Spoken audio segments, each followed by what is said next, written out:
Hello, welcome back to the House of Worth. I'm your host, Celia Sasser. I'm happy we've connected. That just means that you're ready to start designing your signature life. So I just want to recap on the last two episodes of House of Worth. The first episode, we went over the first house. And the first house is about your self identity. It is the avatar that you came here to play. And through that, we talked about your personal style, and the room of choice is your closet because that is where you dress yourself every day. So we're talking about first impressions, your personality and your characteristics, and who you came here to play in this game. The second episode was about the second house, and the second house is about the material world. It's also about your self-worth and how you make your money and your natural talents and skills. The ones that come to you so easily that you give them away because they are so natural to you. But it's what you said you were going to exchange. It was your value that you said you were going to exchange in this material world, in this 3D world. And the room of choice for the second house was the formal living room. Now, I know not everyone has a formal living room, but the reason why I chose that room is because it's where you put your prized possessions. It's the room that nobody goes into. They just admire the things that you love. And through going over the second house, we covered your self-worth and your personal skills. The reason why this house is so important is because when you understand your avatar, how your self-identity, your authentic code of the avatar that you came here to play in this game, in this simulation, and you understand your material lens, what brings you the most joy, how you are supposed to be using your natural skill sets in order to exchange for your value, what you came here to give. For instance, I spoke about my Pisces second house and how I'm here to be creative and use my imagination and also tap into the unseen world to help others. I also have Chiron in the second house, which is the wounded healer. So my mission is to heal that aspect of my self-worth in order to be able to share how I healed it with others. And astrology happens to be the system that I use, and that's why I've created House of Worth. Let's just get into today's episode. So today we're covering the third house. And the third house is the house of communication. It is the natural placement for Gemini, and it is also the natural placement where Mercury rules. And as I'm recording this, Mercury happens to be in retrograde in Scorpio, and we're having a new moon in Scorpio. So there's a lot of shifts of energy for transformation happening right now. So this episode is going to be really important. And why it's so important is because it covers your throat chakra. Your throat chakra is what most women abandon when they don't know their worth. They become very passive. They're afraid to speak out. They believe that what they have to say has no value. And so we have to overcome this because it's also the house of early education. So if you were bullied in school, in middle school, elementary school, or even put in front of the classroom to speak, and you were made fun of, or the teacher did something that caused some trauma that was buried in your subconscious mind that it's not safe to speak in front of others, this episode is for you. Now, the room that we are going to associate the third house with is the dining room. And why I chose the dining room, it's the place where people come together and have conversation. This is where you talk about those short trips that you're going to go on, third house. or you might be talking about the kids and their early education. You might be talking about your aspirations or things that are important to you, or even your skill sets from the second house. But this is about opening up your throat chakra, because we as women have been dealt with this belief of, which I call the witch wound. And so it's this fear of speaking out. It's this fear of stepping into our worth, because we don't want to be rejected, because in our DNA, our lineage, the women in our family line have gone through this and they passed it down to us. So there's a lot of deep programming there. So I chose the dining room because the dining room is the best place that, people chat and have open conversation, because they're eating and they're maybe having a glass of wine, or just enjoying the conversation. And so that's where things just kind of flow more easily. So in this episode, I will be going over each zodiac placement in the third house. Now remember, the natural placement is Gemini. So there's going to be a nuance of Gemini along with wherever your zodiac sign lines in the third house, which means this is about speaking, teaching, writing, learning. It's like writing a book. It is the house of speaking, like speaking on social media. And so I want you to remember those nuances when we talk about your zodiac sign. Now, also, this goes by your rising sign. So, your rising sign, we went over on the first house. But the third house is going to be different from your rising sign. And I know this sounds confusing, but it is still a nuance of your rising sign, because your rising sign is your identity. I'm using the third house placement so you can correlate to what it means as far as a visual to be that archetype, because every zodiac sign has an archetype. And Gemini's archetype is the communicator. So if you are an Aries rising, then you would have Gemini in the third house. And Gemini, this is the perfect place for the communicator in the dining room. You're a social butterfly, you're optimistic, you like to talk to everybody, you're like the life of the party, you have witty conversation. And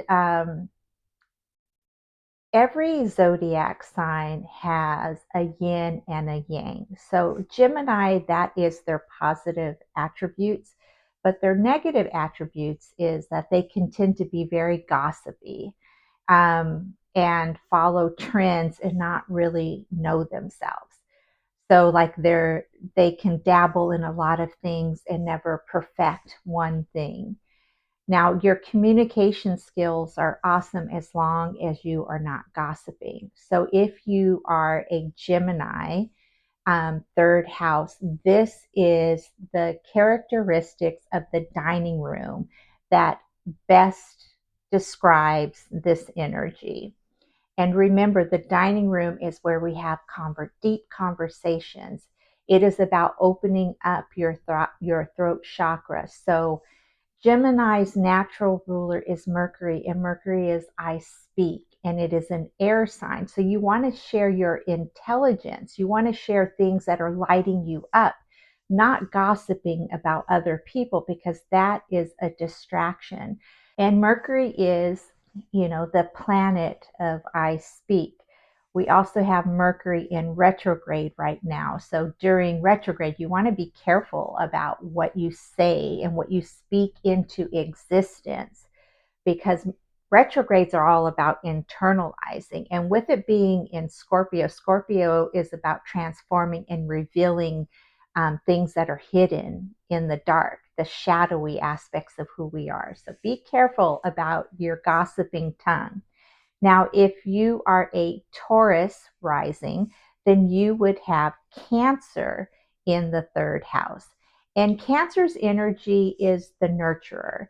It is the zodiac sign that represents the element water, and also the planet is the moon, the luminary. So the moon is I feel. And in this room, here's the image of the dining room that best describes a Cancer in this placement, because it is about being inviting and nurturing and making your guest feel welcome. And the conversation is open, and a lot of subconscious beliefs spill out, because Cancers are, because they have that mother energy, they cause people to open up and say things or share things with you that they wouldn't share with others. Now, going back to the light and dark aspect, or the yin and yang aspect. So as a Cancer, um, you're a Cancer, you're very open, right? You're very nurturing. You're very giving. But on the flip side of that is you could be a people pleaser, and you could put everybody else's needs first. And going back to the dining room, this would be where you would serve everyone first, and then you would sit down and you would eat last. That is not being a part of the conversation. That is playing a submissive role, that it's your job to take care of everyone. So keep that in mind when you think of this placement, because remember, it's about communication and opening your throat chakra. And so you want to be able to communicate in a way where you're a part of the conversation and you aren't taking care of everyone else and then too exhausted to participate. Now, if you are a Gemini rising, you would have Leo in the third house. And Leo is a fire sign. It is ruled by the sun. And the sun's energy is I am, I express, I create. So this is the image of the dining room that best suits that archetype. And your conversations are very inspirational. You motivate people. That's how you communicate with others. You're here to show others where they're dimming their light. And but not in a harsh way, right? It's through your self expression that people gravitate to you, because you're so magnetic. Now, the yin and the yang. So, Leo's yin energy is that they are inspirational, motivational, courageous, they're great leaders, they inspire others. But the flip side of that is they can be egotistical, they can be boastful, they can brag. So you want to be careful about what you're communicating in this gathering space with other people. You want to be mindful that you're inspiring others and not bragging about what you have. And because it is a fire sign, you move in, you ignite people. Now, if you are a Cancer rising, then you would have Virgo in the third house. And Virgo is an earth sign. It's also ruled by Mercury. And so earth signs are very grounded, and you make people feel like there's less chaos at the dining room. Okay. And this would be your aesthetic, very calm, organized, serene kind of feeling, where everyone has time to have their voice be heard, because you like to organize the way, like, oh, it's your turn to speak, or paying attention to who's not being heard. Because you are ruled by Mercury, and Mercury in Virgo is I think. So the aspects are that you're very detail oriented, the yin and the yang. You're very detail oriented. You pay attention to what is in alignment and out of alignment. You organize things. There might be placemats at your or name tags at your dining room table, so everybody is orchestrate it to have the best conversation. Now, the yang side is that you can be a perfectionist and overthink the process and be so much in your head that you can't join in on the conversation because you want to make sure that everything is perfect. So your gift in communication is to pay attention to the details and share what you're thinking and grounding others in the conversation. Now, if you are a Leo rising, then you would have Libra in the third house. And Libra is an air sign, also ruled by Venus. And Venus is the planet of I love. So in the dining room, this is your aesthetic. You want everything to be balanced and beautiful, and nurture people in the beauty of the conversation and the aesthetics of the space. Now Libra's yin and yang. So Libra, because they love love, they can get so absorbed in, like, let's say they're trying to impress a guest. If they're single, they'll be so absorbed in that interaction that they'll forget about being a part of the conversation. But because you're so beautifully minded, people gravitate towards you. They want to hear what you have to say because you always are concerned about being fair and being inclusive and keeping peace in the space. So this would be your aesthetic here in this image of what your dining room would look like, what it would feel like as a Libra third house. So your communication style is to be fair, to be equal, to share beauty, to express the beauty in the world. But it's not about over pampering, over indulgence, and giving up your your essence in the name of love because you love relationships so much. Now, if you are a Virgo rising, then you would have Scorpio in the third house. And Scorpio is a water sign. It is naturally ruled by Pluto, which is I transform. And so Scorpio brings out the emotional part of who we are. Now, the yin and the yang of the Scorpios can be intense. They can say things that could be hurtful, but not trying to be hurtful. It's just that they want to transform you. And so they know that sometimes being secrety or staying in secrecy can harm the person.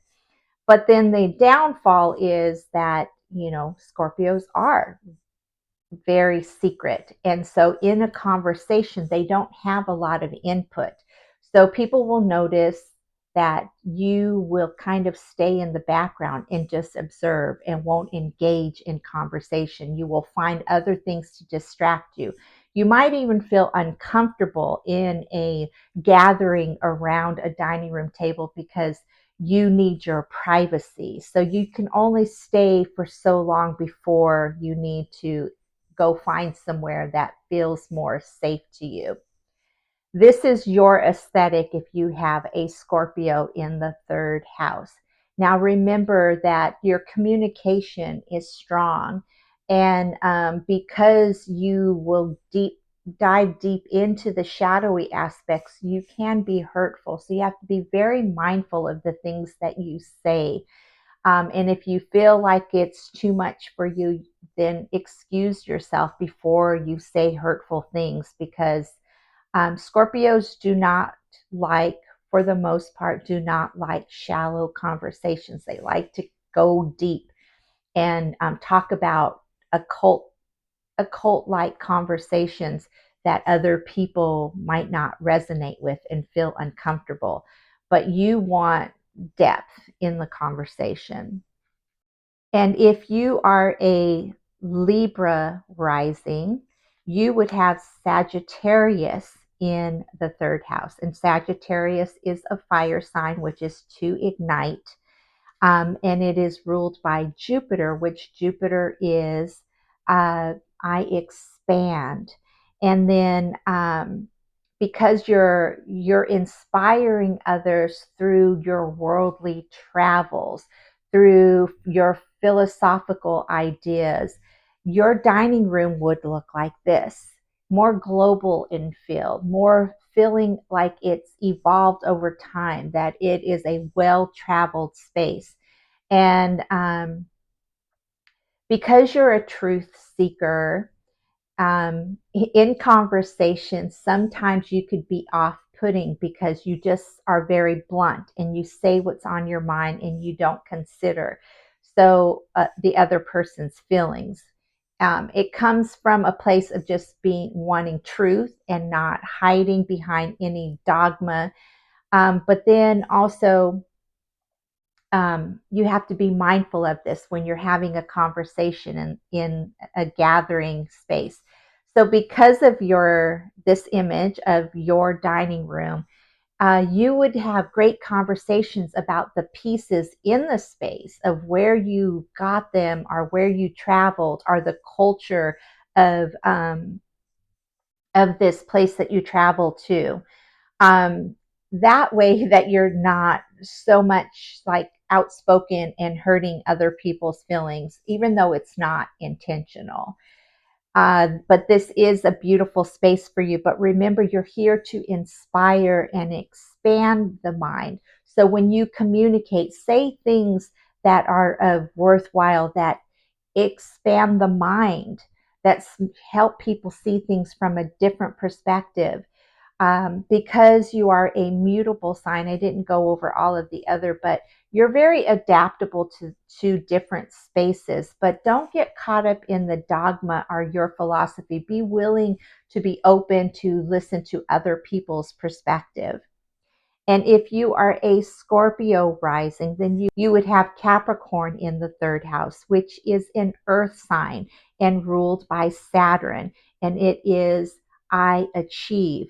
So in the third house of communications, you might be very stern. You might be a traditionalist. You might always talk about building empires and achieving. So be very careful in this gathering space. This is your aesthetic, very traditional. You're sitting at the head of the table, um, sturdy pieces to show what you have achieved from your hard work. So the yin and the yang part is that you can inspire others, you can ground people and help them grow by sharing your experience of how you achieved.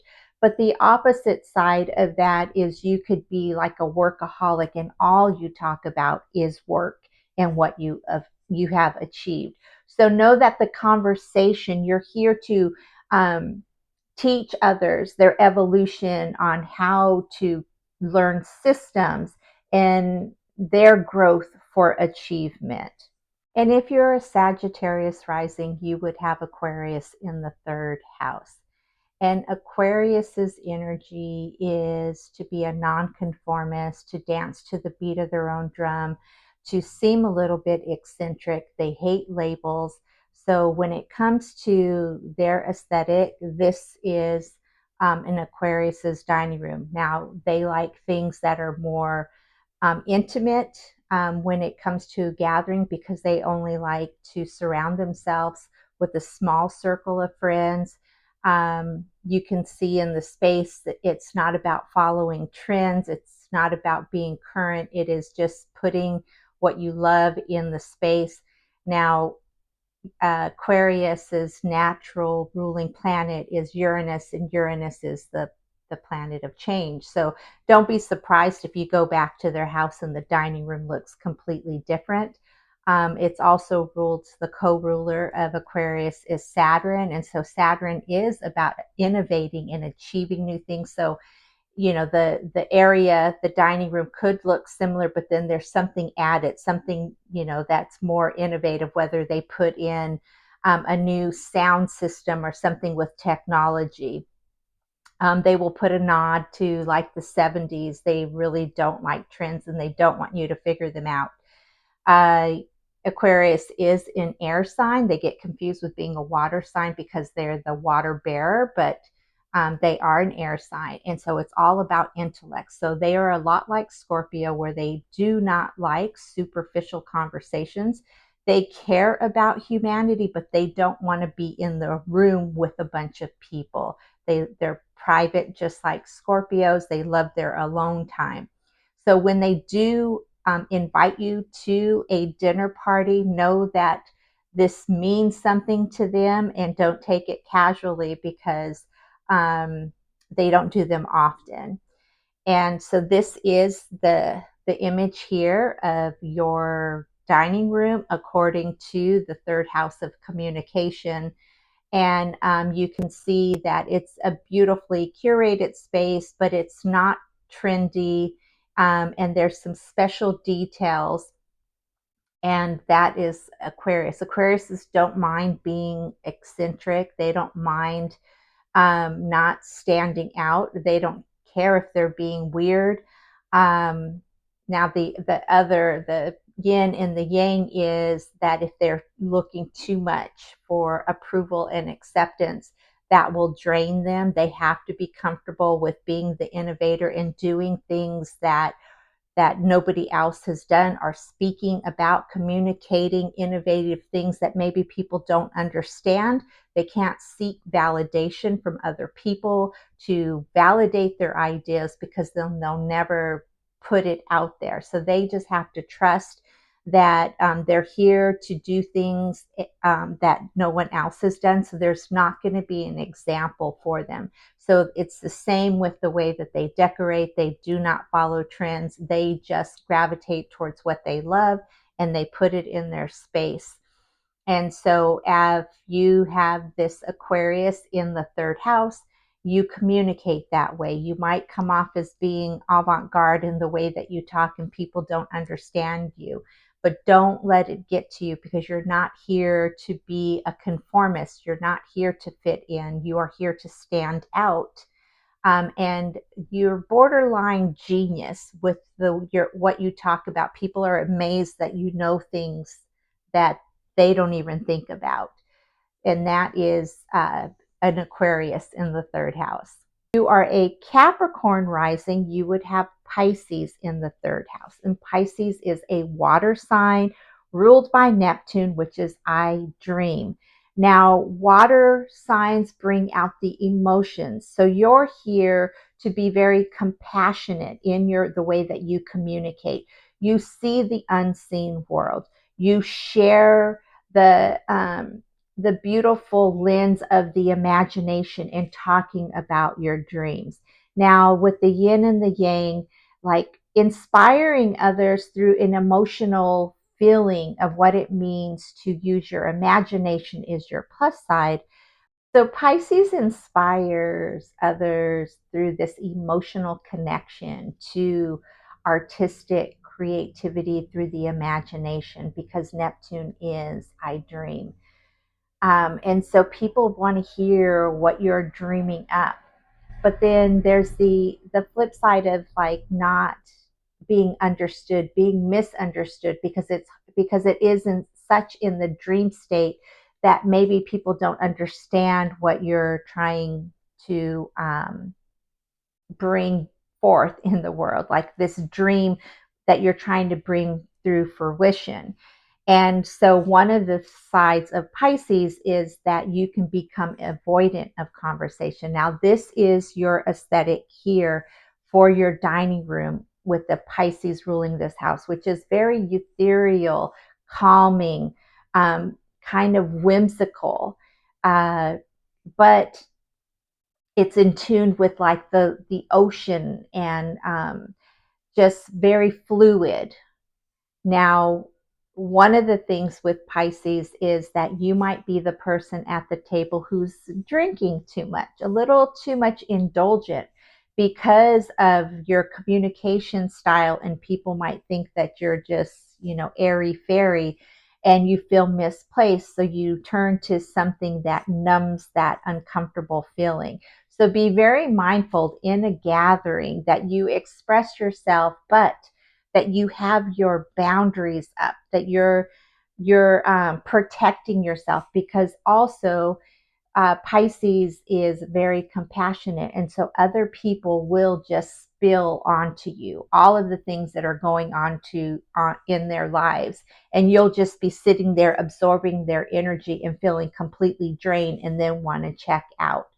So that is what you'll have to be mindful in the way that you communicate. You also communicate with the other realm. So when you receive downloads, know that those are for you, that it's something you're supposed to share in the world, or it's a part of this dream, this thing that you're supposed to bring out of the unseen into the seen, into the physical realm.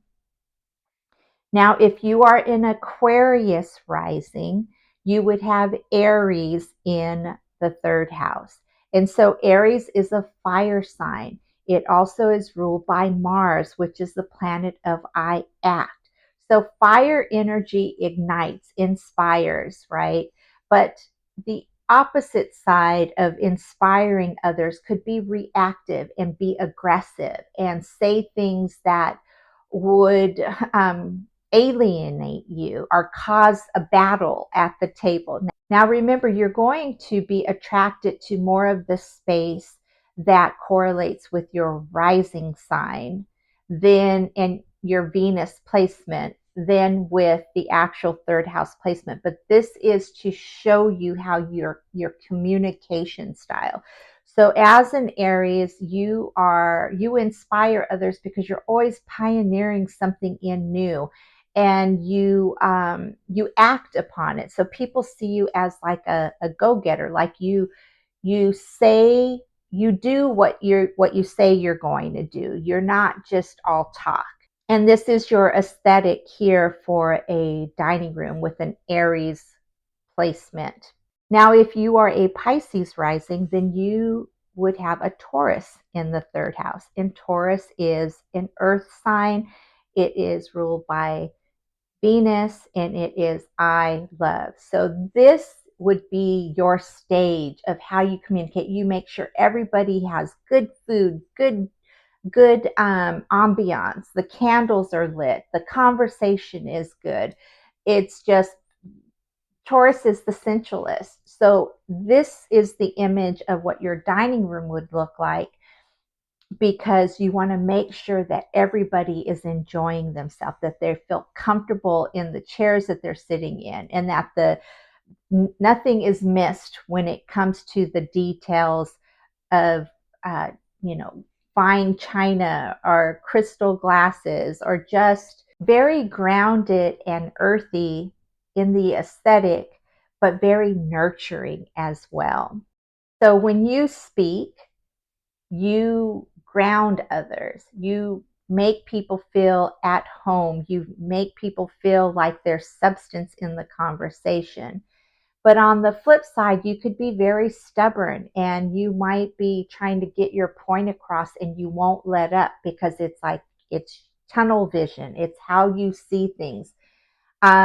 Also, because Tauruses love collectibles, you'll have items that you've collected over time in your space. That's where you show off your place settings and your china and your crystal, because you've obtained those over time in your treasure hunts.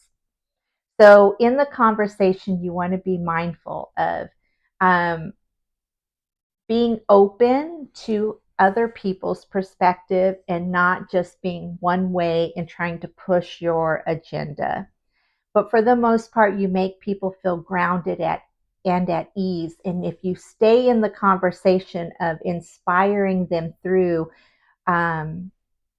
experiencing all of the beauty in the world, the conversation will go well, because you do love to talk about the things that you love. Also, you want to make sure that, because Taurus rules this natural placement of the second house, about not overeating, over indulging while you're enjoying the conversation. And this is the section where we talk about neuroplasticity. Now, if you are noticing that you have any of the habits that I talked about with the yin and the yang on repeat, these are things that are programmed, that come to you easily. And so you want to do some shadow work around it. In my book, She's Magic, I do talk about shadow work, and I share the information on how to go through the process to do the inner work. Because remember, you are designing your life from the inside out. It's, yes, we love all of the material things in the world and the beauty and the tactile things, but the only way that we can change the outcome is to change our inner world. And so neuroplasticity says that you have the vision of what it is that is going to move you out of this stagnant energy, and then be mindful of the negative things that come up. Like if you are gossiping too much, or you're being stubborn, or you're being boastful, noticing those things that are coming up. And then again, if you're being critical with yourself and having negative self-talk, you want to catch that and replace it with something positive. But also, this is not about spiritual bypassing, because you replace it with something positive, but then also that's just to change the neurotransmitters. But you want to dive in deep with why those things are coming up, why you are so critical on yourself, and where is this belief stemming from, because you want to heal from the inside out.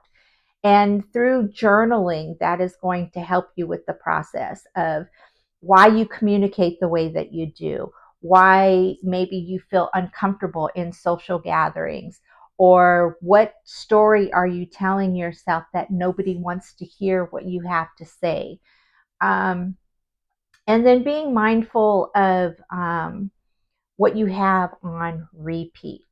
And so the more that you're mindful of it, that you become aware of it, you can catch it when it shows up, because you know that this is the not self that is showing up. Now, also, I want to remind you that we do have duality. So we have the light and dark. Neither one is good or bad. But if you are not receiving the outcome in the life that you truly desire, in what you want to experience in your reality, then this is a mindset thing that is running the show. As I'm recording this, there is a new moon in Scorpio, and Saturn will be going direct on November 27th. We also have Mercury in retrograde. Venus is in Scorpio. So we have the sun, the moon, Mercury, and Venus all in Scorpio right now. And Scorpio is about transforming your life. It's Plutonic energy, it's death and rebirth. So when planets are in retrograde, it's for you to go inward. So you're going to be asking yourself those questions like, what do I have that are lurking in the shadow parts of me that I really need to heal, so that I can move out of my way and show up intentionally in my life and express myself through my throat chakra that is in alignment with who I am. So I hope you're enjoying this series as I go through the house of worth, and I'm going through every house in your natal chart. The next episode, I'm going to be going into the fourth house, and the fourth house is about the subconscious mind. It's your mother wounds. It's the mother energy. It's also what makes you feel safe. And this is going to be it's going to show you the overall shell of your home. So don't forget to show up here on Saturdays to watch the next episode. And you know what to do if you enjoy this. And also, if you leave your rising sign and your Venus placement, I might do a specific episode just for you on the third house to dive deeper in your communication style. And I'll see you next time.